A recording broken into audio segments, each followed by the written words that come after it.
নমস্কাৰ, আজি হৈছে 6 মাৰ্চ। এই মুহূৰ্তৰ খন্দিয়াৰ কেইবাটাও ব্ৰেকিং নিউজ আহি পৰিছে। আমি আপোনালোকক সেইসমূহ আগবঢ়াইছোঁ। যোৰহাটত সাধাৰণ ঘৰত স্থানীয় লৰাই যুঁজিব গৌৰৱ গগৈৰ বিৰুদ্ধে এই মন্তব্য কৰিছে মুখ্যমন্ত্ৰীয়ে। মুখ্যমন্ত্ৰী হিমন্ত বিশ্ব শৰ্মাই কয়, সাধাৰণ ঘৰৰ বহু ভাল প্ৰাৰ্থী আছে যোৰহাটত। ৰাইজৰ মাজত জনপ্ৰিয় বিজেপিৰ বহু প্ৰাৰ্থী আছে যোৰহাটত, কিন্তু স্থানীয় প্ৰাৰ্থীয়ে নিৰ্বাচন খেলিব যোৰহাটত। বিধানসভা নিৰ্বাচনত যুঁজ নিদিয়ে পবিত্ৰ মাৰ্ঘেৰিটাই। নৰেন্দ্ৰ মোদী কেবিনেটতে থাকিব পবিত্ৰ মাৰ্ঘেৰিটা। 2029 লোকসভা নিৰ্বাচনত প্ৰতিদ্বন্দ্বিতা কৰিব পবিত্ৰ মাৰ্ঘেৰিটাই।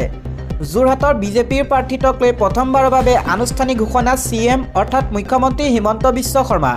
ইয়াৰ পাছৰ খবৰ, মিয়া আমাৰ শত্ৰু নহয়, এই মন্তব্য মুখ্যমন্ত্ৰী হিমন্ত বিশ্ব শৰ্মাই মন্তব্য কৰি কয়, কোনো মিয়া মানুহৰ লগত আমাৰ শত্ৰুতা নাই। মিয়া মানুহৰ লগত আমাৰ একোৱে সমস্যা নাই। মিয়া মানুহে ভাৰত মাতা কি জয় বুলি ক'ব পাৰে। ভাৰত মাতা কি জয় বুলি ক'লেও আমাৰ আপত্তি নাই, কিন্তু আমাৰ শত্ৰু মিয়াৰ কাৰণবোৰহে। আমাৰ সমস্যা মিয়াৰ লাভ জেহাদক লৈ, আমাৰ সমস্যা মিয়াৰ মাটি দখলক লৈ। আমাৰ সমস্যা সম্পূৰ্ণ বেলেগ। লাভ জেহাদ বন্ধ হ'ব লাগিব। বাল্য বিবাহ বহু বিবাহ বন্ধ হ'ব লাগিব। ভূমি জেহাদো বন্ধ হ'ব লাগিব।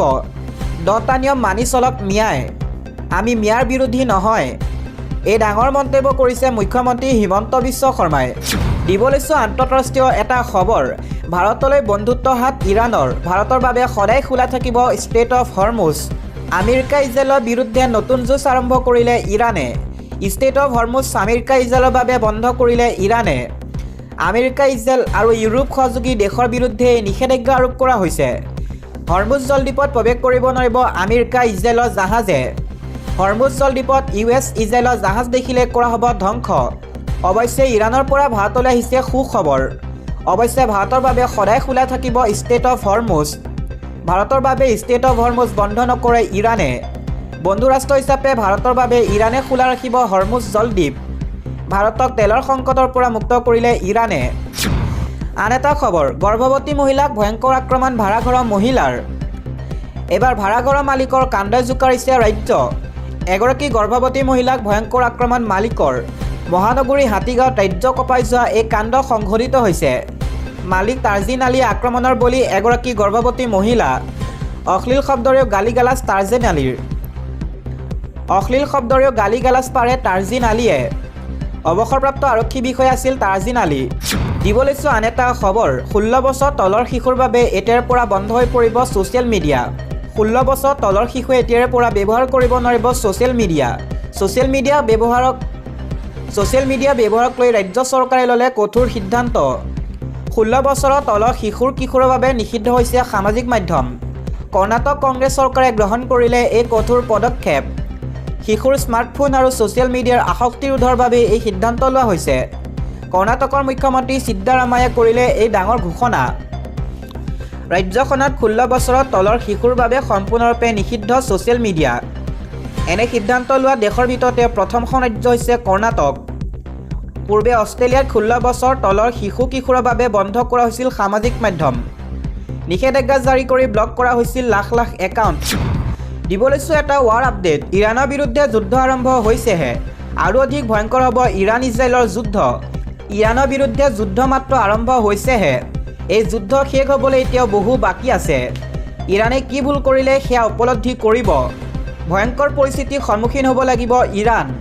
ইৰাণক টাৰ্গেট কৰি পুনৰ এই হুংকাৰ আমেৰিকাৰ। সময় যিমানেই বাগৰিছে সিমানেই তীব্ৰতৰ হৈছে যুদ্ধ। ইৰাণ ইজৰাইলৰ যুদ্ধই কঁপাইছে গোটেই বিশ্ব। এতিয়াই ইৰাণৰ সৈতে যুদ্ধবিৰতি ঘোষণা নকৰে আমেৰিকাই।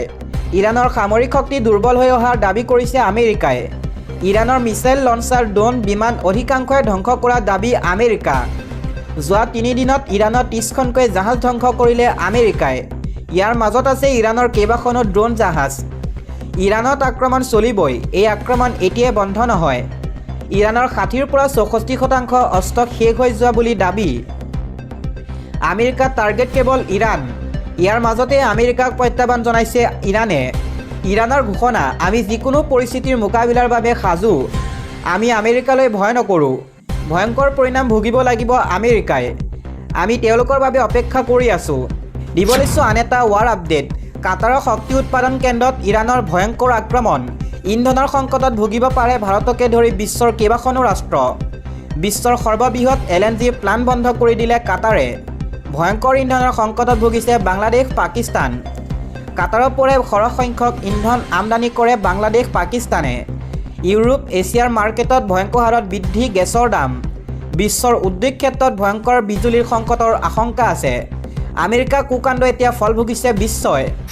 দিবলৈছো আন এটা খবৰ, ৰাজ্য দলক বাদ দি অকলেই আগবাঢ়িব কংগ্ৰেছ। অসমৰ বিৰোধী ৰাজনীতিক লৈ এই মুহূৰ্তত এক ডাঙৰ খবৰ পোহৰলৈ আহিছে, যিয়ে ৰাজ্যখনৰ ৰাজনৈতিক মহলত তীব্ৰ চাঞ্চল্য সৃষ্টি কৰিছে। দীৰ্ঘদিন ধৰি চলি থকা বিজেপি বিৰোধী মিত্ৰজোঁটত এইবাৰ ফাট মেলাৰ ইংগিত পোৱা গৈছে।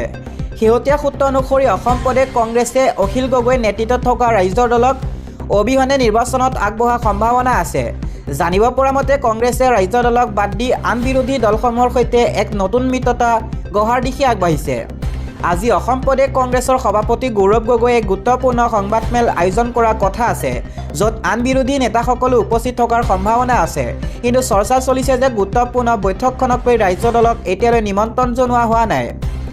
আগন্তুক বিধানসভা নিৰ্বাচনৰ বাবে কংগ্ৰেছে নিজৰ প্ৰাৰ্থীৰ প্ৰথমখন তালিকা ঘোষণা কৰাৰ পাছৰ পৰাই দুয়োটা দলৰ মাজত সংঘাতৰ আৰম্ভণি হৈছিল। ৰাজ্য দলৰ মুৰব্বী অখিল গগৈয়ে কংগ্ৰেছৰ এই সিদ্ধান্তত তীব্ৰ অসন্তুষ্টি প্ৰকাশ কৰিছে। তেওঁ অভিযোগ কৰিছে যে মিত্ৰজোঁটৰ আলোচনা চলি থকাৰ মাজতে কংগ্ৰেছে একপক্ষীয় প্ৰাৰ্থী তালিকা ঘোষণা কৰাটো দুৰ্ভাগ্যজনক। আনহাতে কংগ্ৰেছে নেতৃত্বই এতিয়াও মিত্ৰতাৰ দুৱাৰ খোলা আছে বুলি কৈছে যদিও ইতিমধ্যে অসম জাতীয় পৰিষদৰ সৈতে তেওঁলোকৰ বুজাবুজি চূড়ান্ত হোৱা বুলি নিশ্চিত কৰিছে। বিৰোধী শিবিৰৰ এই বিভাজনে আগন্তুক নিৰ্বাচনত বিশেষ প্ৰভাৱ পেলাব পাৰে। বিশেষকৈ উজনি অসম আৰু খিলঞ্জীয়া লোকৰ বসতি থকা অঞ্চলবোৰত যদি কংগ্ৰেছ আৰু ৰাজ্য দলৰ মাজত মিত্ৰতা নহয়, তেন্তে বিৰোধীৰ ভোট বিভাজন হোৱাটো প্ৰায় নিশ্চিত। ইয়াৰ ফলত শাসকীয় পক্ষই লাভান্বিত হোৱাৰ সম্ভাৱনা বৃদ্ধি পাব আৰু কেইবাটাও সমষ্টিৰ ফলাফলত ইয়াৰ প্ৰত্যক্ষ প্ৰভাৱ পৰিব পাৰে।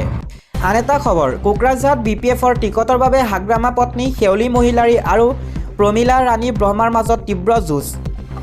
অহা অসম বিধানসভা নিৰ্বাচনক কেন্দ্ৰ কৰি কোকৰাঝাৰ বিধানসভা সমষ্টিত BPF দলৰ টিকট লাভৰ বাবে বৰ্তমান কুৰুক্ষেত্ৰ সদৃশ পৰিৱেশৰ সৃষ্টি হৈছে। বিশেষকৈ BTC মুৰব্বী হাগ্ৰামা মহিলাৰীৰ পত্নী শেৱলী মহিলাৰী আৰু দলৰ জ্যেষ্ঠ নেতা নেত্ৰী প্ৰমীলা ৰাণী ব্ৰহ্মই এই আসনখনৰ বাবে প্ৰবল দাবীদাৰ হিচাপে আত্মপ্ৰকাশ কৰিছে। দুয়োগৰাকী নেত্ৰীয়ে ইতিমধ্যে সমষ্টিটোত নিজৰ স্থিতি শক্তিশালী কৰিবলৈ তৎপৰতা আৰম্ভ কৰিছে। শেৱলী মহিলাৰীয়ে এইবাৰ কোকৰাঝাৰৰ সমষ্টিৰ পৰা নিৰ্বাচনত অৱতীৰ্ণ হোৱাৰ বাবে ব্যাপক প্ৰস্তুতি চলাইছে। তেওঁ ইতিমধ্যে বিভিন্ন সামাজিক সংগঠন আৰু স্থানীয় ৰাইজৰ সৈতে যোগাযোগ আৰম্ভ কৰিছে। ইয়াৰ অংশস্বৰূপে তেওঁ কোকৰাঝাৰ টাউন মাৰ্চেণ্ট এছ'চিয়েশ্যনৰ কাৰ্যালয়লৈ গৈ ব্যৱসায়ীসকলৰ আশীৰ্বাদ আৰু সমৰ্থন বিচাৰিছে। ব্যৱসায়ী সন্থাই তেওঁক পূৰ্ণ সমৰ্থন জনোৱাৰ আশ্বাস দিছে আৰু তেওঁৰ নামটো দলৰ উচ্চস্তৰীয় কমিটিলৈ প্ৰেৰণ কৰাৰ বাবেও সিদ্ধান্ত গ্ৰহণ কৰিছে। যোৱা কেইদিনমানত শেৱলী মহিলাৰীয়ে সমষ্টিটো চুকে কোণে ঘূৰি ফুৰি সাধাৰণ ৰাইজৰ সৈতে পোনপটীয়া মত বিনিময় কৰা দেখা গৈছে। আনফালে অসম চৰকাৰৰ 3বাৰৰ প্ৰাক্তন কেবিনেট মন্ত্ৰী প্ৰমীলা ৰাণী ব্ৰহ্ময়ো একেখন আসনৰ বাবে নিৰ্বাচন খেলিবলৈ আগ্ৰহ প্ৰকাশ কৰিছে। অভিজ্ঞ ৰাজনীতিবিদগৰাকীয়ে নিজৰ দখলত থকা এই দুৰ্গটো পুনৰ উদ্ধাৰৰ বাবে টিকট মিটিং আৰু বিভিন্ন জনসংযোগ কাৰ্যসূচী গ্ৰহণ কৰিছে। যিহেতু দুয়োগৰাকী প্ৰভাৱশালী নেত্ৰীয়ে টিকটৰ বাবে উঠি পৰি লাগিছে, গতিকে BPFৰ ভিতৰ চৰাত কোনে শেষ হাই মাৰিব তাক লৈ এতিয়া সমগ্ৰ কোকৰাঝাৰত তীব্ৰ চৰ্চা চলিছে। ৰাজনৈতিক পৰ্যবেক্ষকসকলৰ মতে এই টিকট কেন্দ্ৰিক প্ৰতিযোগিতাই নিৰ্বাচনৰ পূৰ্বে এক আমোদজনক পৰিৱেশৰ সৃষ্টি কৰিছে।